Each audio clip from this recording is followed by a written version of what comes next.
தமிழ் எம்பிக்களுக்கு விடுக்கப்பட்டுள்ள அழைப்பு. ஐஎம்எஃப் நிபந்தனைகளை நிறைவேற்ற தவறிய இலங்கை வெளியான தகவல். அணு ஆயுதத்தை பயன்படுத்த தயார் அச்சுறுத்தும் புடின்.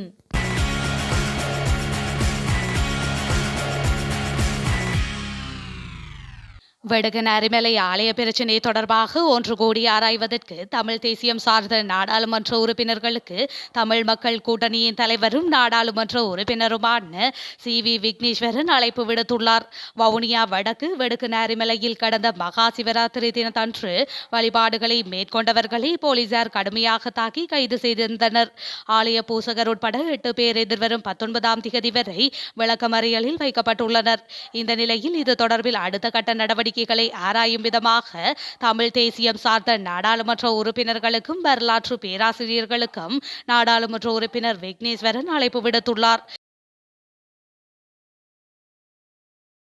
தமிழ் மக்களுக்கு நான் ஒருபோதும் துரோகம் இழைத்தது கிடையாது என ஐக்கிய மக்கள் சக்தியின் தவிசாளரும் முன்னாள் ராணுவ தளபதியுமான ஃபீல்டு மார்ஷல் சரத் பொன்சேகா தெரிவித்துள்ளார்.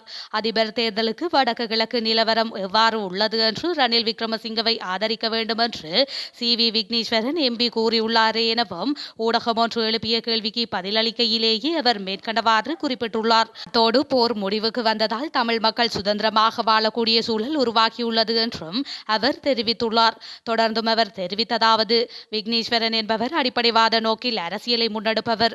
அரசியலில் அவர் முதிர்ச்சியடைந்த நபரும் கிடையாது. வடக்கு கிழக்கில் முதிர்ச்சியடைந்த அரசியல்வாதிகள் உள்ளனர். அவர்கள் இவ்வாறு முட்டாள்தனமாக கருத்துக்களை முன்வைக்க மாட்டார்கள். 2010ஆம் ஆண்டு அதிபர் தேர்தலின் போது வடக்கில் எனக்கு 1,50,000 வாக்குகள் கிடைக்கப்பெற்றன. அதுவும் போர் முடிவடைந்து குறுகிய காலப்பகுதிக்குள்.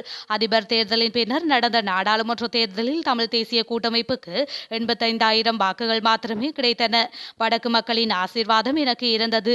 தமிழர்களுக்கு நான் ஒருபோதும் துரோகம் இழைத்தது கிடையாது என்றும் அவர் மேலும் குறிப்பிட்டுள்ளார். முன்னாள் அதிபர் கோட்டாபய ராஜபக்ஷவுக்கு எதிராக முன்னெடுக்கப்பட்ட காலிமுகத்திடல் போராட்டத்தின் போது அவர் இலங்கையிலிருந்து வெளியேறுவதற்கு தான் உதவியதாக ஓமல் பே சோபித தேரர் தெரிவித்துள்ளார். பண்டாரநாயக்க சர்வதேச விமான நிலையத்திலிருந்து மாலைதீவுக்கு கோட்டாபய ராஜபக்ஷ செல்வதற்கான வசதிகளை தான் ஏற்படுத்தி கொடுத்ததாக அவர் தெரிவித்துள்ளார். இதனை கோட்டாபய ராஜபக்ஷ உள்ளிட்ட சிலர் நன்கு அறிந்திருப்பதாக ஓமல் பே சோபித தேரர் தெரிவித்துள்ளார். முன்னாள் அதிபர் கோட்டாபய ராஜபக்ஷவை தான் எதிர்ப்பதில்லை எனவும் அப்போதைய ஆட்சி காலத்தில் காணப்பட்ட சில முறைமைகளை மாத்திரம் எதிர்த்ததாகவும் ஓமல் பே சோபித தேரர் தெரிவித்துள்ளார். இந்த நிலையில் தன்னை தவறாக பிரதிபலிக்கும் வகையில் கோட்டாபய ராஜபக்ஷ அவரது புத்தகத்தில் குறிப்பிட்டுள்ளதாகவும் பொறுப்பான ஒரு தேரராக இது தொடர்பில் தான் விளக்கமளிக்க வேண்டியுள்ளதாகவும் அவர் குறிப்பிட்டுள்ளார். அத்துடன் தான் மாத்திரமின்றி மகாநாயக்க தேரர்கள் அனைவரும் காலிமுகத்திடல் போராட்டத்தின் மூலம் மக்களால் முன்வைக்கப்பட்ட கோரிக்கைகளை ஆதரித்ததாக அவர் சுட்டிக்காட்டியுள்ளார்.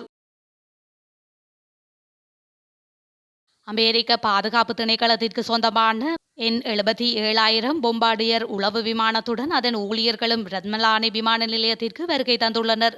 குறித்து அமெரிக்க உளவு விமானத்தை பயன்படுத்தி அமெரிக்க பாதுகாப்பு திணைக்களத்தின் தலையீட்டுடன் ரத்மலானி விமான நிலையத்தில் விசேட பயிற்சிகள் முன்னெடுக்கப்பட்டுள்ளதாக தெரிவிக்கப்படுகின்றது. மேலும் தேசிய பாதுகாப்பை ஸ்திரப்படுத்தும் வகையில் கடல் எல்லையை கண்காணிப்பது தொடர்பிலும் இதன்போது விழிப்புணர்வு ஏற்படுத்தப்பட உள்ளது. இதேவேளை இந்த வருடம் ஜூன் அல்லது ஜூலை மாதத்தில் இலங்கை விமானப்படைக்கு சுமார் $22 மில்லியன் பெறுமதியான நவீன பீச் கிராப்ட் 360 ER ரக விமானத்தை அமெரிக்க அரசாங்கம் வழங்க உள்ளமை குறிப்பிடத்தக்கது. இலங்கைக்கான சர்வதேச நாணய நிதியத்தின் நிபந்தனைகளுள் 33% நிறைவேற்ற அரசாங்கம் தவறியுள்ளதாக வெரிதே ரிசர்ச் ஆய்வு நிறுவனம் சுட்டிக்காட்டியுள்ளது. அரசாங்கத்தின் நிர்வாகத்தை மேம்படுத்துவது தொடர்பான அதிகளவான நிபந்தனைகள் கடந்த பிப்ரவரி மாதத்தின் இறுதி வரை நிறைவேற்றப்படவில்லை என நிறுவனம் வெளியிட்டுள்ள அறிக்கையில் குறிப்பிடப்பட்டுள்ளது. இலங்கையின் பொருளாதார நெருக்கடிக்கு தவறான நிர்வாகமே காரணம் என சர்வதேச நாணய நிதியம் சுட்டிக்காட்டியுள்ளது.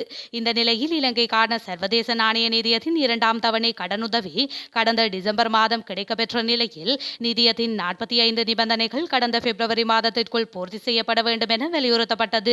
இதற்கமைய இலங்கைக்கான கடனுதவி தொடர்பான நிதியத்தின் நிபந்தனைகளில் 36% பூர்த்தி செய்யப்பட்டுள்ளதா இல்லையா என்பது தொடர்பில் இதுவரை எந்த ஒரு தகவலும் வெளியாகவில்லை என வெரிதே ரிசர்ச் ஆய்வு நிறுவனம் தெரிவித்துள்ளது.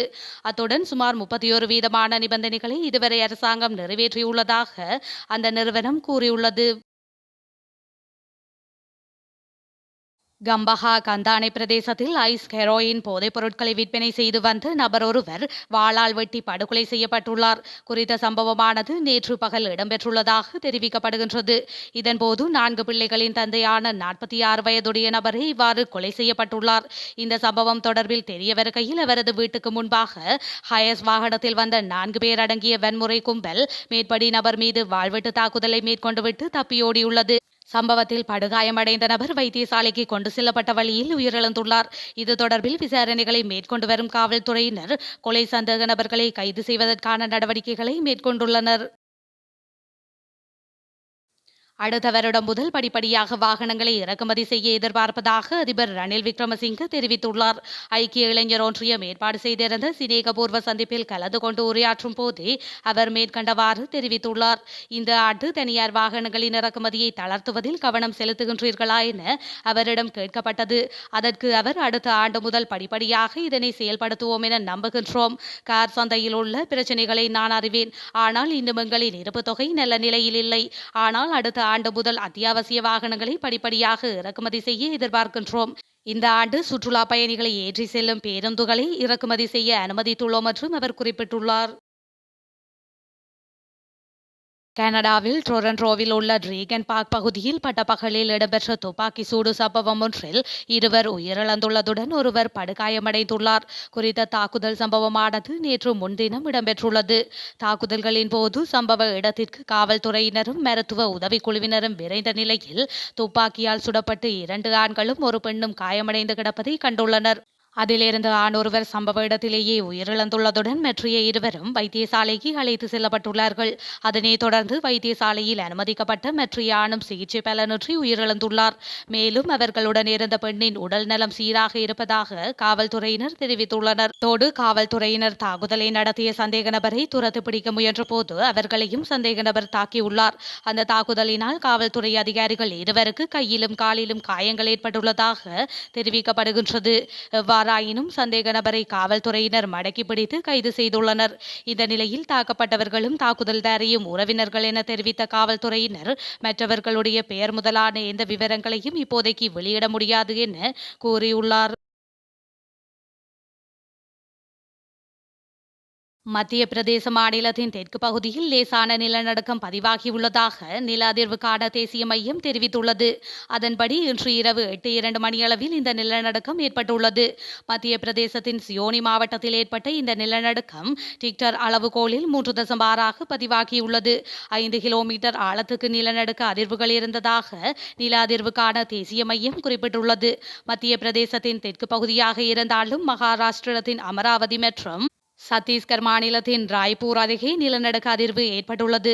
அத்துடன் நிலநடுக்கத்தினால் சுனாமி எச்சரிக்கை எதுவும் விடுவிக்கப்படவில்லை எனவும் குறிப்பிடப்பட்டுள்ளது.